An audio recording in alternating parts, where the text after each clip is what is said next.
So guys, কেমন আছেন আপনারা সবাই? আজকে একটা অন্যরকম ভিডিও নিয়ে চলে আসলাম।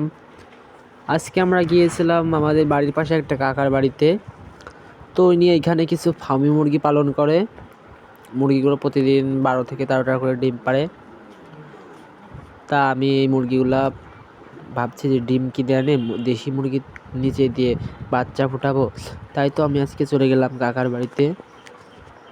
দেখেন মুরগিগুলো কত সুন্দর, প্রচুর ডিম পাড়ে নাকি এই মুরগিগুলাই।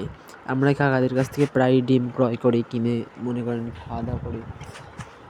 তো আজকে আমি ডিম নিয়ে চলে আসছি। এসে কাকাকে বাড়ি পাচ্ছি না, তাই ওয়েট করতেছি, একটি ভিডিও করতেছি এদের। তারপর আমি কাকার কাছ থেকে যে ডিম নিয়ে রওনা দিলাম বাড়ির উদ্দেশ্যে। মোট আমি 20টা ডিম নিয়েছি।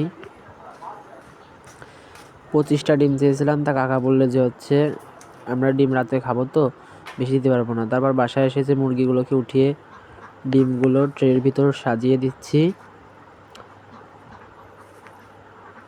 এখানে মোট 20 পিস ডিম আছে। দেখা যাক কয়টা ডিম থেকে বাচ্চা বের হয়। আপনারা সবাই দোয়া করবেন যেন বেশি বেশি বাচ্চা হয় ডিম থেকে। মানে আমি ধরেন 100%-এর ভিতর 85% যাতে বাচ্চা পাই। তো এই ডিমগুলো থেকে যখন বাচ্চা বের হবে সেই অপেক্ষায় রয়েছি। আপনারা বেশি বেশি করে দোয়া করবেন। ডিমগুলো কিন্তু সাইজে অনেক বড়, দেখতেই পাচ্ছেন। এই যে ডিম বসানো আমার কমপ্লিট। এবার মুরগিগুলোকে খাবার খাওয়া শেষ হলে দিব। এই যে আমি একটু দাবড় দিলাম ওদেরকে ভিতরে যাওয়ার জন্য। ওরা ভয় পাচ্ছে প্রথমে, তারপরে একটা মুরগি এর ভিতরে যে উঠতেছে, ওই যে ডিমটা দেখে বসে যাচ্ছে ডিমের উপর। আর একটা মুরগি সাইডে আছে, আমি এখন ধরে ওটাকে দিব।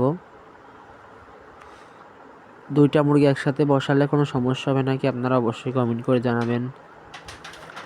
ফার্মি মুরগির ডিম এগুলা।